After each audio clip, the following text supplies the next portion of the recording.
13. Vamos ler a partir do versículo 31. Leremos 2 versículos que serão a base da nossa reflexão de hoje. Vamos ler juntos Mateus capítulo 13, a partir do versículo 31. O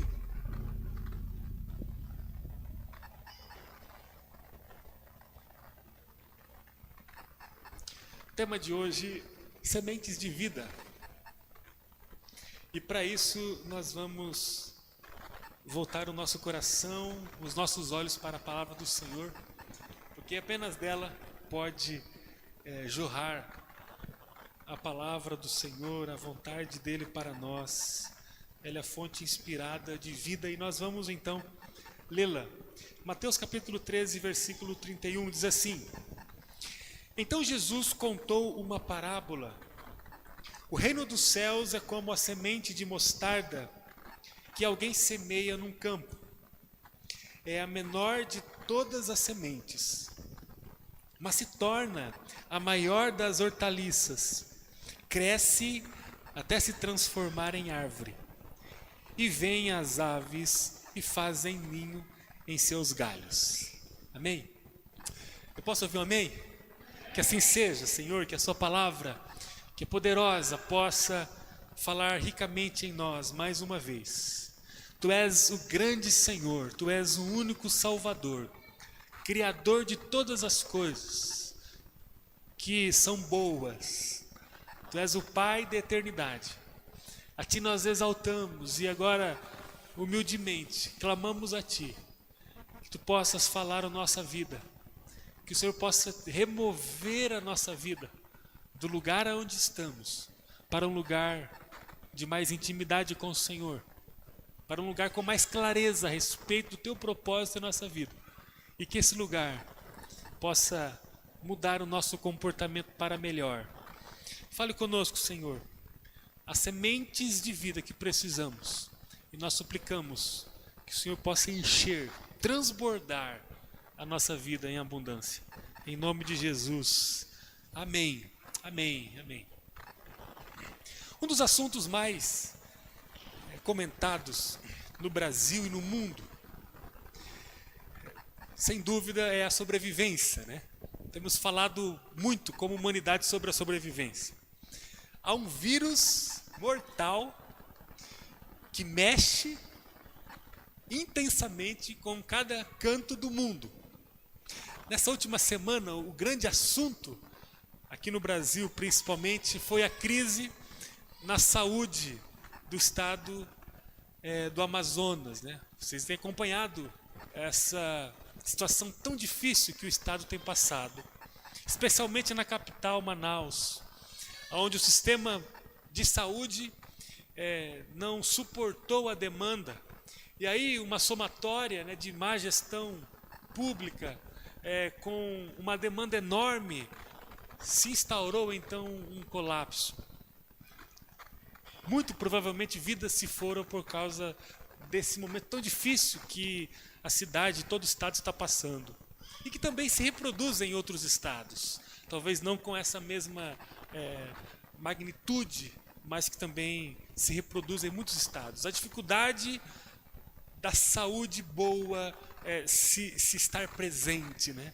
A doença tem assolado muita gente, os hospitais estão cheios, a estrutura da saúde está sobrecarregada, os funcionários, os voluntários estão cansados. É uma situação que é muito forte e eu não quero ficar reproduzindo aquilo que você escuta e vê todos os dias. O tema sobrevivência é muito atraente para a humanidade. Se pensarmos um pouco, nós trabalhamos para sobreviver. Por quê? Porque a sobrevivência é uma coisa que atrai o coração da humanidade, atrai o seu coração. Nos alimentamos para sobreviver. Fazemos atividades físicas pensando na sobrevivência. Descansamos para a manutenção da nossa sobrevivência, porque se não descansarmos, o desgaste vai sendo acentuado, daqui a pouco a gente não consegue mais sobreviver, a gente vai adoecendo, e aí o adoecimento coloquem nossa vida em risco. Estudamos para termos um lugar no sol, para buscarmos um lugar no mercado de trabalho, para termos um rendimento financeiro maior. Por quê? Porque nós precisamos sobreviver. Tudo tem a ver com a motivação de sobreviver. Eu preciso sobreviver. A sobrevivência é um tema que atrai o meu coração. E eu tenho certeza que atrai o seu coração. Atrai o seu coração, você que está em casa. A sobrevivência é um assunto que chama a atenção de qualquer pessoa que respira. Está respirando aí? Então a sobrevivência é uma coisa que encanta você. E que faz você todos os dias levantar bem cedo para trabalhar. Que faz você se sujeitar a dietas difíceis e às vezes sem sabor, para que você sobreviva. Não é assim? Faz com que você todos os dias corra 10 quilômetros. Não é assim, irmãos? Mais um pouco é, alguma coisa você faz. Não é possível que você não está fazendo nada, tem que fazer. Você precisa cuidar da sua saúde, porque você precisa sobreviver. A questão é que a sobrevivência é um assunto que atrai o nosso coração. Por que afinal precisamos nos preocupar com a sobrevivência? Porque um dia a morte entrou. A morte foi introduzida em nossa existência através do pecado. A Bíblia nos afirma que a desobediência vinculou, trouxe, carregou para dentro do nosso ambiente existencial a morte. Ninguém pôde escapar. Ninguém. É por isso que o tema sobrevivência atrai todo mundo. Atrai o pobre, atrai o rico, atrai o novo, atrai o velho, atrai o sulista, atrai o nordestino, o nortista, atrai todo mundo. Porque ninguém conseguiu escapar da consequência do pecado, que é a morte. Então, porque a morte um dia foi introduzida em nossa vida, passamos a lutar pela sobrevivência. Porque um dia a morte passou a coabitar no nosso lugar de vida, passamos a correr intensamente em prol de respiro, em prol de oxigênio, em prol de sobrevivência. A partir do capítulo 10 de Mateus, nós encontramos o primeiro registro em que Jesus envia os discípulos para a sua missão. Jesus chama a sua equipe e diz, você pode acompanhar comigo em Mateus capítulo 10, a partir do versículo 6 até o 8. Jesus falando para os discípulos as seguintes palavras: vão às ovelhas perdidas do povo de Israel, anunciem que o reino de Deus está chegando, curem os doentes, ressuscitem os mortos, purifiquem os leprosos e expulsem os demônios. Quando os discípulos ouviram essa ordem de Jesus, com certeza, muitas dúvidas nasceram no coração de cada um deles. É muito provável que eles olharam um para o outro, aquele silêncio assim, aterrorizador, e começaram a pensar, como eles, simples pescadores, haviam lá cobrador de impostos, um pessoal que tinha uma vida pacata, uma vida ordeira, sem nada muito de espetacular, de repente é comissionado e enviado por Jesus para curar os doentes. Que pergunta adequada, né?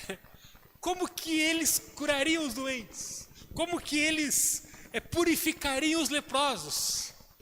Ou seja, curar o leproso tinha a ver com ressocializar pessoas, uma libertação a ponto de trazer novamente uma pessoa que estava marginalizada para o ambiente social, da convivência social. Como eles seriam capazes de purificar alguém? Como eles seriam capazes de expulsar demônios e de ressuscitar mortos? Uma coisa muito confusa, eu tenho certeza, foi introduzida no coração de cada um daqueles discípulos naquele momento.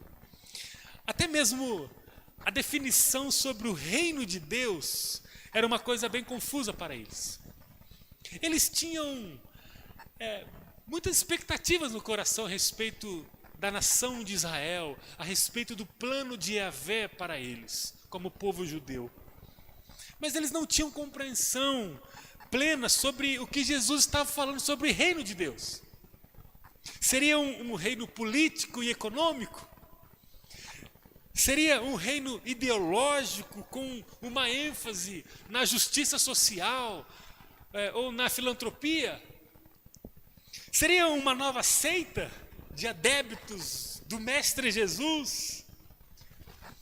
Esse reino seria apenas um movimento de tirar a doença no meio do povo? Talvez de proporcionar riquezas para os pobres? Talvez tirar o peso do jugo social? Qual seria, na verdade, a ênfase desse reino?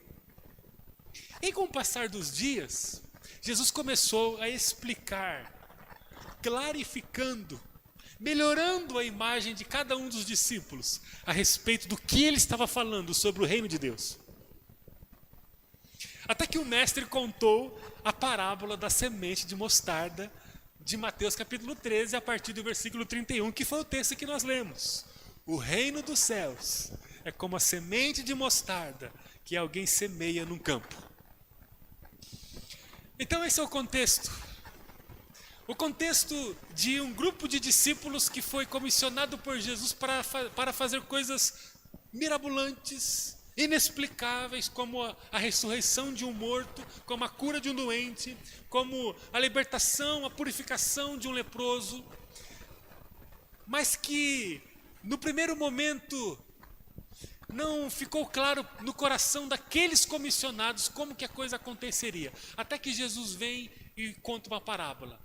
Ele diz: pessoal, o que vai acontecer é o seguinte: eu vou estabelecer a vocês, em vocês e através de vocês o reino de Deus. E o reino de Deus é como a semente de mostarda. Eu acho que eles ficaram pensando assim. Grande ilustração. Não ficou claro ainda, Senhor. E aí eu comecei a pensar hoje sobre a semente. A semente. A palavra semente tem mexido muito com o meu coração. E pensar o reino de Deus como uma semente tem me feito refletir muito a respeito do que Jesus quis dizer com a comparação do reino de Deus com uma semente. Uma pequena semente de mostarda, minúscula, que vive e se constrói e se desenvolve a ponto de virar uma das maiores hortaliças. Vamos pensar um pouquinho então sobre o reino de Deus a partir da semente. Vamos falar sobre sobrevivência. Como eu disse introdutoriamente falando, a sobrevivência é um lugar onde todo mundo quer estar, um lugar de sobrevivência. Temos falado muito sobre sobrevivência. E falar sobre o reino de Deus é falar sobre sobrevivência. Falar sobre o reino de Deus é falar sobre a vitória sobre a morte.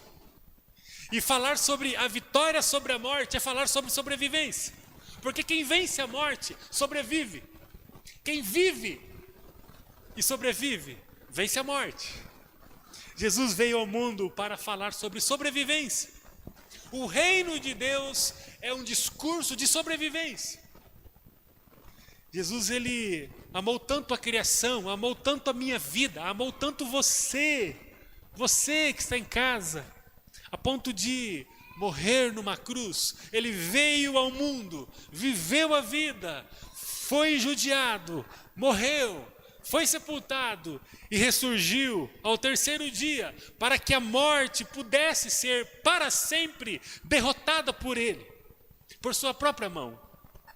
A partir de sua obra, ele passou a estender o reino de Deus, que é a vitória sobre a morte, que é a sentença da sobrevivência a todos aqueles que creem.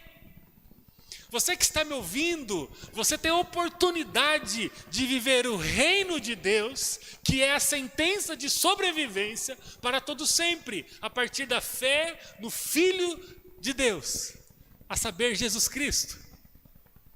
Os que creem passam a desfrutar do poder da ressurreição que tirou Jesus do túmulo. O reino de Deus ele é expressado pela obra do Cordeiro Jesus no mundo, que outorga a sobrevivência àqueles que nascem de novo pelo poder do Espírito Santo. O que é o reino de Deus? Alguém poderia perguntar. A resposta certa seria: é um lugar de sobrevivência. Diga para você mesmo agora no teu coração: o reino de Deus é um lugar de sobrevivência.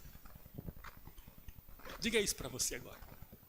Você que está em casa aí, tenta parar o barulho, se tiver muito barulho aí. As 2 últimas celebrações, Ju e eu passamos em casa com as crianças. Não é fácil ficar em casa e participar do culto, né? Ou talvez a nossa casa tenha alguns elementos que dificultam mais. Ou algumas pessoas, ou algumas crianças. Mas tenta se concentrar em casa. Por isso que você que está em casa, ô irmão, ô irmã, dá uma olhadinha para mim aqui. Você que está em casa, tem que vir para o templo. Tem que vir para o templo, irmão. Aqui você não vai pegar Covid, a não ser que você fique abraçando todo mundo e venha sem máscara, mas tem espaço.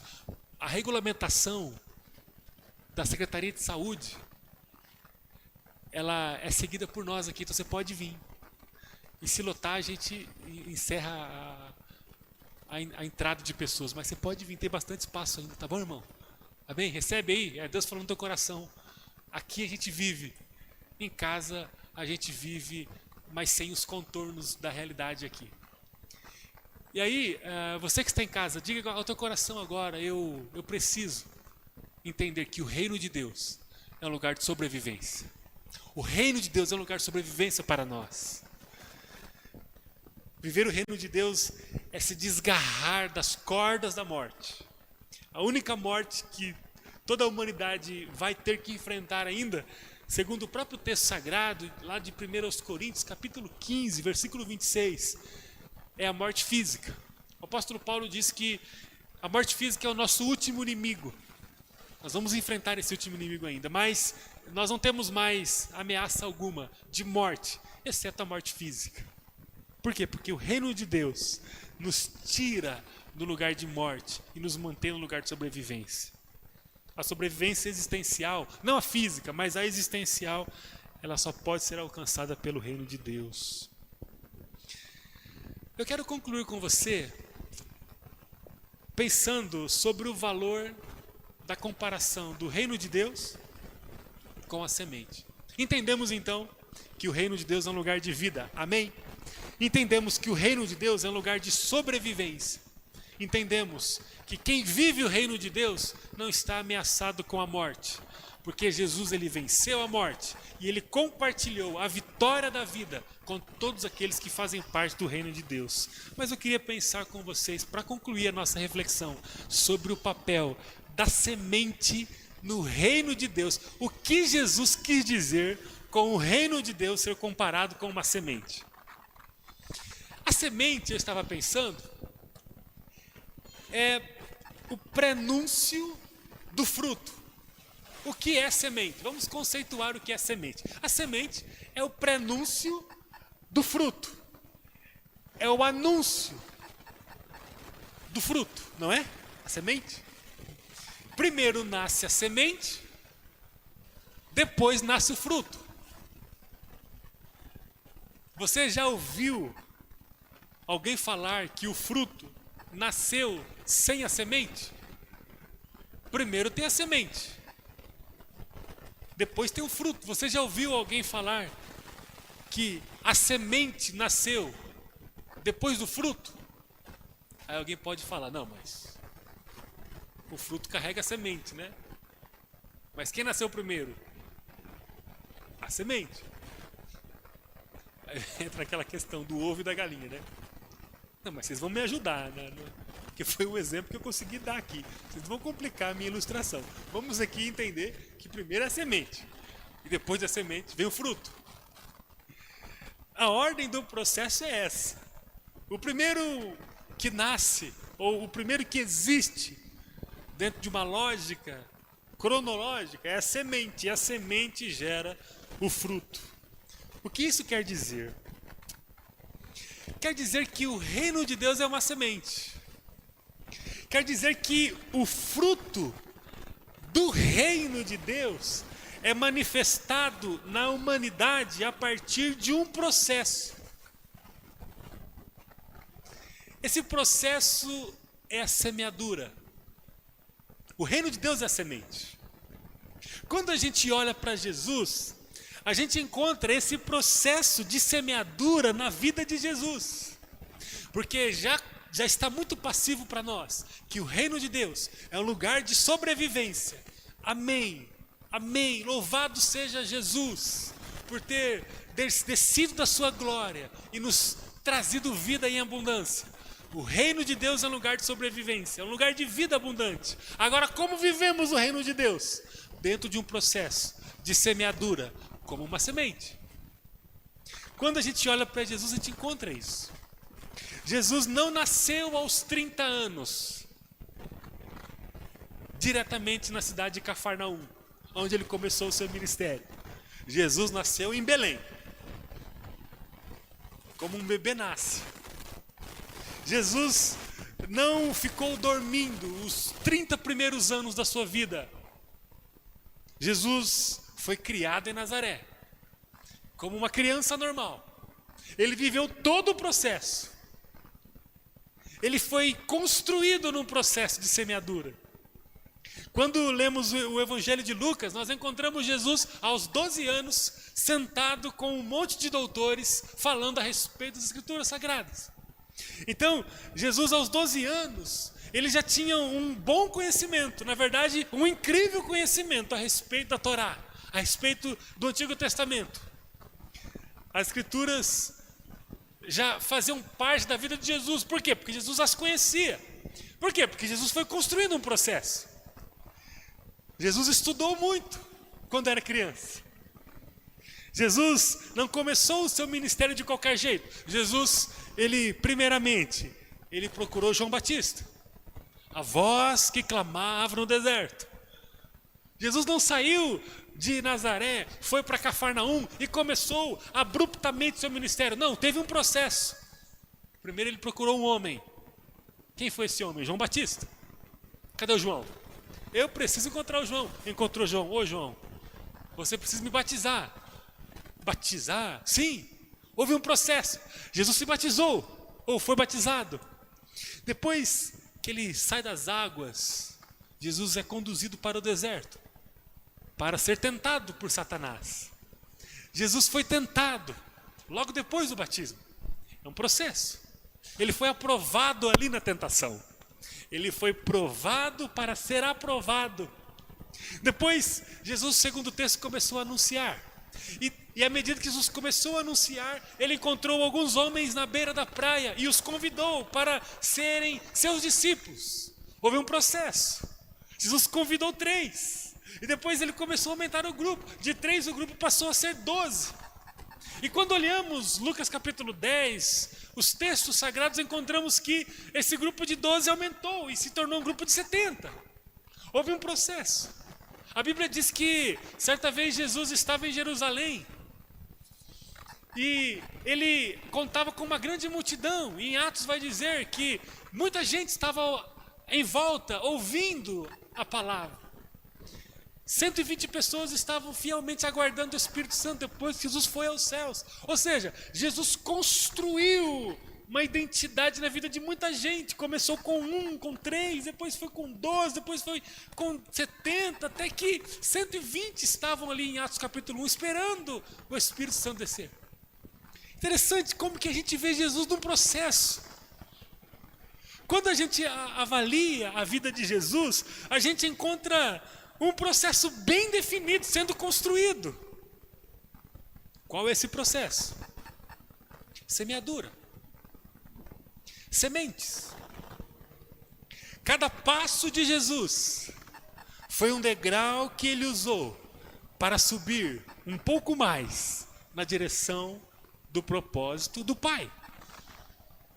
Desde o seu nascimento, desde os seus estudos na tenra idade, Desde cedo, até por uma questão da cultura judaica, ele começou a estudar. Desde os seus estudos, desde o seu batismo, desde a tentação que ele sofreu no deserto, desde da sua formação ministerial, da sua equipe estratégica de ministério, desde cada movimento que ele teve, desde do martírio, desde a morte, desde a ressurreição, desde do silêncio do túmulo de sábado, desde a ressurreição triunfante, desde a conversa com os discípulos naquele período de 40 dias, desde a sua ascensão aos céus, todo o processo foi construído numa lógica de semeadura. Jesus foi semeando cada nova fase da sua vida. Ele semeava e a coisa germinava. Ele semeava e a coisa germinava. E foi se construindo o reino do Pai na vida de Jesus. Cada passo de Jesus foi uma semente para a construção do que o Pai tinha para ele. O reino de Deus é um reino de sobrevivência. E só pode ser construído por pequenos passos que damos na direção da vontade do Pai. Olha só, são pequenos passos que nós damos na direção da vontade do Pai. Quais são as sementes que você tem plantado nesses dias? O reino de Deus é um lugar de sobrevivência, é um lugar de vida. E esse reino só se constrói através da lógica da semeadura. Eu planto e o reino se consome e se consuma de forma extraordinária a partir da minha plantação. Quais são as sementes que eu tenho plantado? Como você tem conduzido a sua vida hoje? Quais são as sementes que têm marcado a sua vida nesses dias? E eu estou falando com você mesmo de um planejamento de vida. Eu estou falando com você a partir de um planejamento que vai ser revelado na sua vida a partir das sementes que você planta. O ato de lançar uma semente é uma ação necessária para quem quer ter fruto. E quais são os frutos que você já tem adquirido no reino de Deus? A partir da sua semeadura. Eu gostaria de convidar você agora a viver o reino de Deus sob essa perspectiva da semeadura, da força da semente que as Escrituras nos mostram. Eu gostaria de convidar você a ser um semeador. Eu gostaria de convidar você a plantar sementes em sua vida, para que os frutos viçosos, saborosos, possam alcançar você. Eu gostaria que você entendesse que não dá para falarmos de reino de Deus, de lugar de sobrevivência, sem entender a lógica da semeadura. Você precisa diariamente dar pequenos passos de semeadura. Você precisa todos os dias lançar algumas sementes. Todos os dias lançar algumas sementes estratégicas e necessárias para que a sua vida seja conduzida até a vontade sublime do Pai. O que você tem plantado na sua família nesses dias? O que você tem plantado no coração dos seus filhos nesses dias? O que você tem plantado no coração do seu cônjuge nesses dias? O que você tem plantado no seu namoro nesses dias? Ou seja, aquela oração de venha a nós o teu reino, seja feita a tua vontade, de Jesus capítulo 6 de Mateus, ela vai gerar evidências de impacto em nossa vida à medida em que, a partir da oração, a gente comece a semear pequenas sementes, pequenas sementes, Sementes que aparentemente são insignificantes, modestas, pequenas, mas que, como uma semente de mostarda, ela se transforma e ela gera frutos, estrutura, maneiras inacreditáveis, apesar de ser tão pequena. São sementes pequenas que às vezes você poderia semear, mas que você não semeia. E que por não semear, aparentemente o reino de Deus vai ficando cada vez mais distante da sua construção de vida. Por quê? Porque o reino de Deus é como uma semente de mostarda. Como está a sua relação com o Espírito Santo? Quais são as sementes que você tem implantado na tua relação com o Espírito Santo? Por que você estaria bem hoje espiritualmente? Por quais razões? Quais são as sementes que você tem implantado na sua vida de devocional com o Senhor? Como você tem cuidado da sua dinâmica de meditação na palavra? O que é a palavra para nós? A palavra é alimento. Quem não se alimenta da palavra vai se enfraquecer espiritualmente. E o enfraquecimento espiritual empurra a pessoa para um lugar de perigo.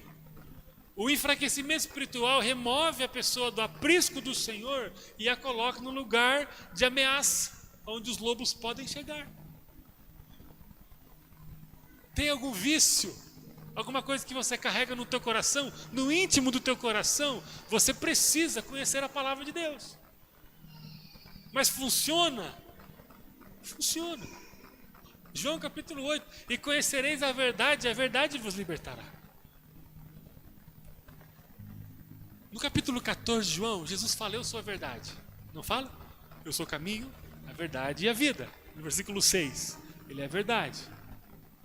Mas no capítulo 17 de João, no versículo 17, o texto fala que a sua palavra é verdade. A sua palavra é verdade. Então eu preciso semear na minha relação com a palavra. Eu preciso jogar sementes diariamente entre a minha vida e a palavra, para que os frutos possam acontecer. Sementes de vida vão gerar um compromisso meu com a palavra de Deus. Por quê? Porque sem a palavra de Deus eu vou ficando sem oxigênio, eu vou tendo a minha sobrevivência ameaçada. Por quê? Porque o reino de Deus precisa ser construído a partir de pequenas ações que eu faço todos os dias, que são pequenas sementes. Temos que renovar nossa vida diante da palavra, diante da oração. Interessante que todo domingo, que cada período que a gente se encontra, sempre a gente fala sobre isso, sempre a gente fala sobre isso. Por quê? Porque a vida com Deus é isso. A gente não pode ficar buscando técnicas de relacionamento, embora todas são úteis, ferramentas, mas sem a unção do Senhor na nossa vida, as técnicas, todo o movimento estratégico que a gente pode fazer no meio da nossa vida, no meio da nossa casa, com as pessoas que estão próximas de nós, serão insuficientes. Existe um poder do Senhor que se derrama em nós e transborda para além de nós. É eu sentar com uma pessoa cheio da unção do Senhor, da virtude do céu, e a vida dela ser impactada por palavras simples, fortuitas, palavras do cotidiano que eu profiro na direção dela.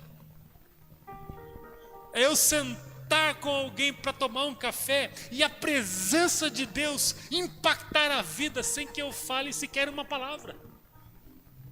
É uma questão de vida com Deus. É uma questão de semeadura na direção da palavra e da oração.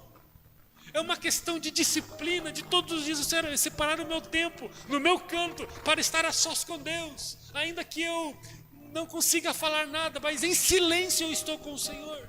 E ali Deus derrama a sua graça sobre a minha vida, me restaura, me renova. É uma questão de intimidade com o Espírito. Como temos construído a nossa vida com o Senhor? O reino de Deus é um reino que se constrói a partir de sementes. Como igreja, nós teremos um ano muito diferente do ano ou dos anos que vivemos recentemente. Nós seremos desafiados a plantar muitas sementes durante esse ano, porque o reino de Deus é feito desse movimento. Nós seremos desafiados a jogar muitas sementes na nossa vida. A nossa vida. A sua vida precisa estar encharcada de sementes. Pequenas ações que vão levar você a cumprir a vontade do Senhor. Pequenas ações. Nesse ano você será desafiado a lançar muitas sementes no meio da sua família. Ações pequenas, estratégicas, que vão mexer com o seu jeito de construir a sua família. Seu casamento, relação com seus filhos, relação com seus pais, com seus irmãos. Esse ano você vai receber alguns apontamentos para lançar sementes no meio da tua igreja. Você vai começar a lançar sementes aqui. De discipulado, de serviço. Nesse ano você vai ser desafiado a lançar sementes na direção do mundo. Pessoas que estão próximas de você receberão as poderosas sementes do Senhor. Você será desafiado a isso. Eu quero convidar você a participar desse movimento. A liderança estratégica da igreja está trabalhando muito nos bastidores e já está marcado o início do nosso processo global como igreja, onde todos serão envolvidos num processo. Dia 7 de março. Até lá estamos nos preparando. Você deve orar na sua casa. No mês, alguns dias antes de começarmos a estação do outono, nós vamos começar uma estação que vai mexer muito com a nossa vida. Nós vamos viver um tempo de pequenas sementes, porque o reino de Deus ele é composto de pequenas sementes. Sementes que são lançadas e que são germinadas e que produzem frutos. Quais são os frutos que você deseja para a sua vida? Quais são os frutos que Deus quer fazer você brotar na sua vida pessoal, familiar, ministerial, profissional, social? Quais são os frutos? É hora de começarmos a lançar as sementes. Interessante que a gente sabe qual é o fruto que nós queremos, né? Sabemos ou não sabemos? A gente sabe. Eu sei o que eu gostaria de ter. Eu sei o jeito que eu gostaria de andar. Eu sei o jeito que a minha casa poderia ser. Eu começo a ver frutos que precisam ser semeados. Você está disposto a lançar sementes na sua vida? Você está disposto a investir em sua própria vida na direção do Senhor? Na dinâmica da oração, na dinâmica da palavra, na dinâmica de bons livros? Você está disposto a viver uma vida de discipulado, caminhar ombro a ombro com pessoas, investir um pouco do seu tempo para orar com alguém? Tem pessoas que precisam ouvir a tua oração. Tem pessoas nesse ano que vão contar com a sua oração, que vão contar com o toque das suas mãos, que vão contar com a sua ligação. Você está disposto a oferecer a essas pessoas uma vida junto com ela, um discipulado, uma caminhada, uma intercessão, uma visita, uma palavra de encorajamento, uma palavra de consolo? Você está disposto a gerar sementes de vida na vida de pessoas? Você está disposto a servir, a compartilhar do seu testemunho com pessoas que não fazem parte do reino? Você está disposto a lançar sementes de vida? O que eu e você precisamos é lançar as sementes de vida como embaixadores do reino de Deus. O Senhor nos chamou para um lugar de vida.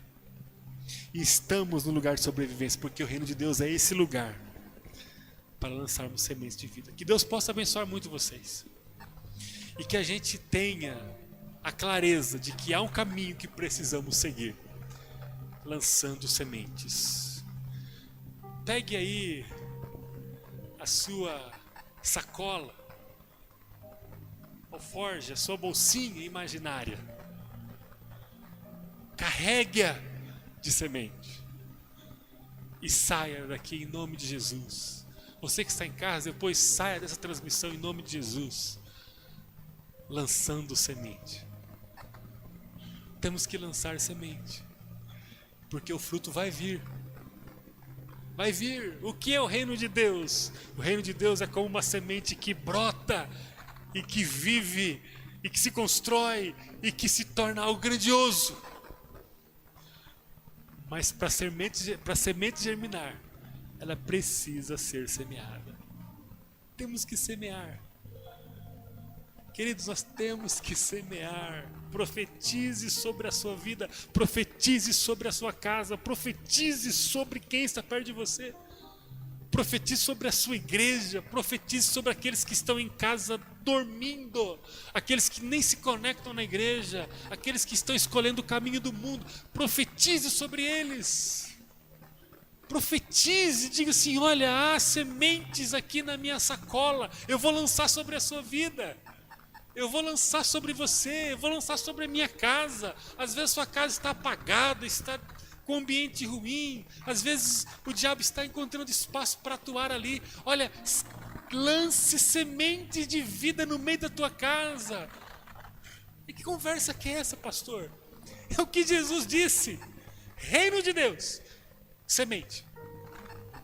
Viva o reino de Deus dentro dessa compreensão de que eu lanço diariamente sementes. E aí, no poder do Espírito Santo, a minha semeadura vai fazer germinar coisas grandiosas, frutos grandiosos no meio da minha vida, no meio da minha casa e no meio da nossa igreja. Irmãos, eu estou tão animado por esse ano. Vocês estão animados também? Só 2, 3? Quem mais? Você está animado aí? Tá, irmãos, faz alguma coisa para eu saber que você está animado, algum movimento da cabeça, alguma coisa, levanta, gira, faz alguma coisa. Amém? Vocês estão animados mesmo? Vocês estão se animando agora, parece? Você que está em casa, está animado, irmão?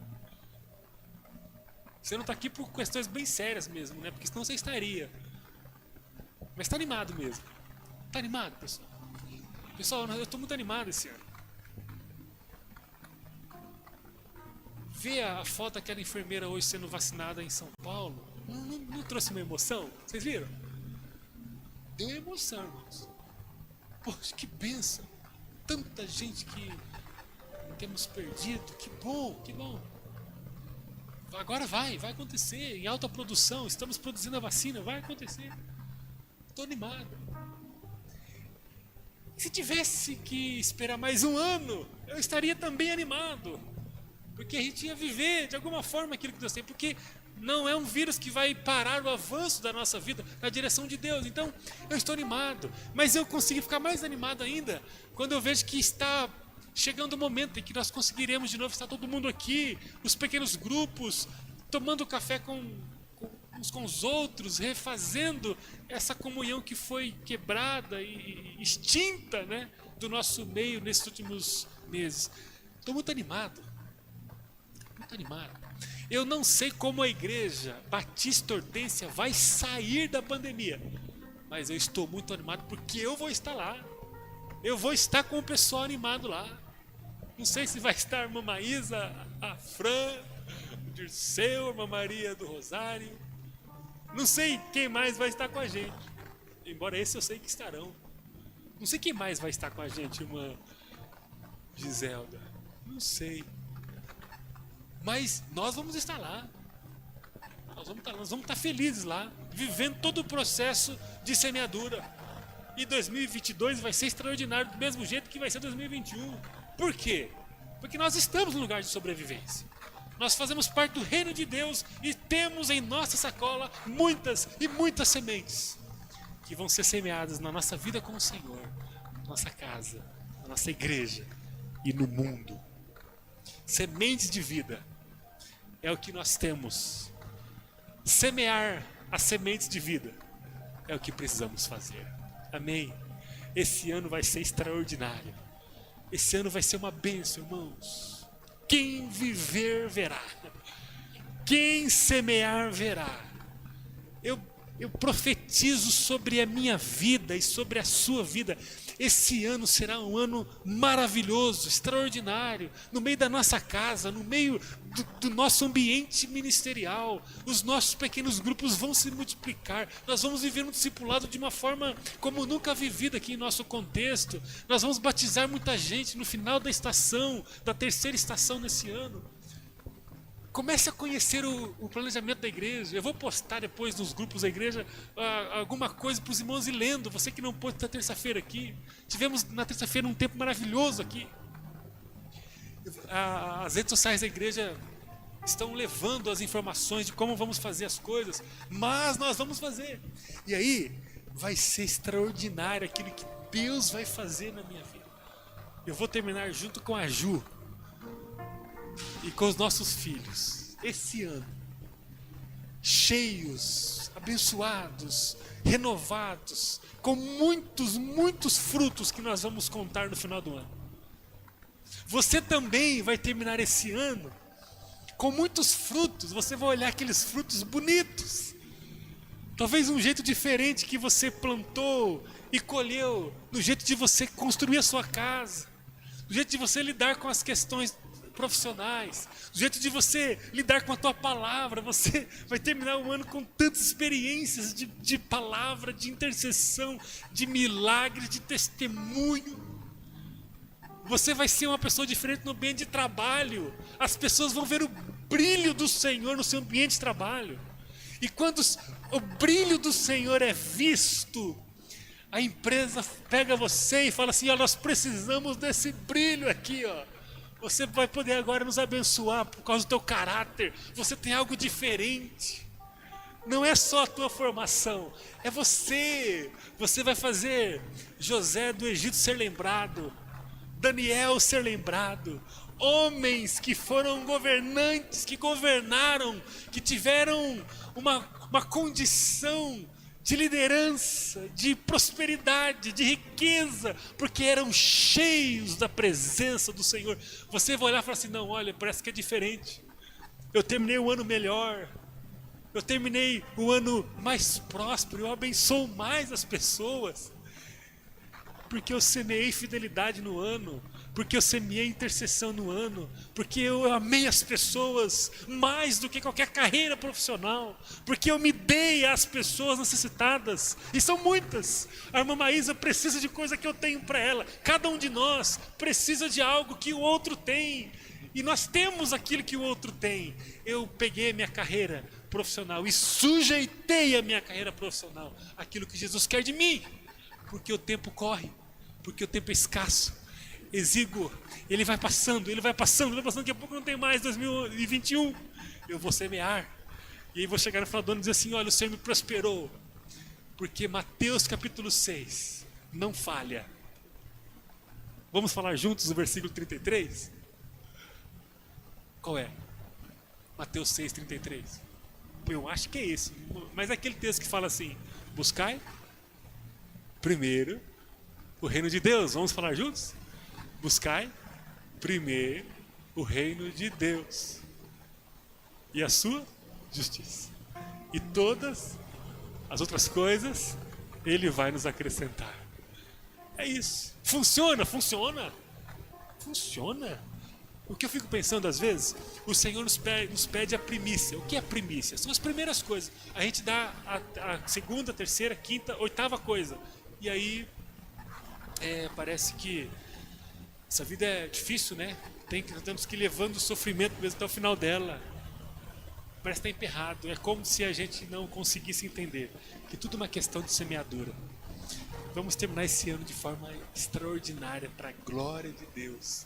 Eu queria que você se animasse. Se anime, em nome de Jesus. Se anime. Viva uma dimensão com o Senhor que você nunca viveu até hoje. Viva. Quem vai te ajudar a fazer isso? Tem gente que vai te ajudar. Tem gente. Se anime. Desde junho, em junho eu comecei a orar. Junho do ano passado. E falava: Senhor, nós precisamos de uma estratégia. Senhor, me dê uma estratégia. Senhor, dê-nos uma estratégia. Nós precisamos ser uma igreja pujante, uma igreja poderosa, uma igreja eficiente, uma igreja de intercessão, uma igreja de cuidado, uma igreja de visitação, uma igreja de evangelismo. Senhor, eu tenho 30 anos de vida com o Senhor e eu não me lembro, ou me lembro poucas vezes, vagamente, experiências em que sentei com alguém e falei para esses alguém da minha vida aquilo que o Senhor fez na minha vida. Que mediocridade, Senhor, que pobreza. E eu dizia ao Senhor, nos dê experiências, nos dê uma estratégia, Senhor. Receba em nome de Jesus um ano diferente sobre a sua vida. Você está cheio de sementes, e você vai começar a vivenciar frutos diferentes na sua vida à medida que você lançar. Por quê? Porque o reino de Deus é como uma semente que se lança e se realiza, que se lança e se realiza. Sem a semeadura não há reino de Deus. Que possamos semear. Amém. Vamos orar. Feche teus olhos aí agora. Dobre o teu coração. Dobre mesmo o teu coração. Dobre o máximo possível do teu coração.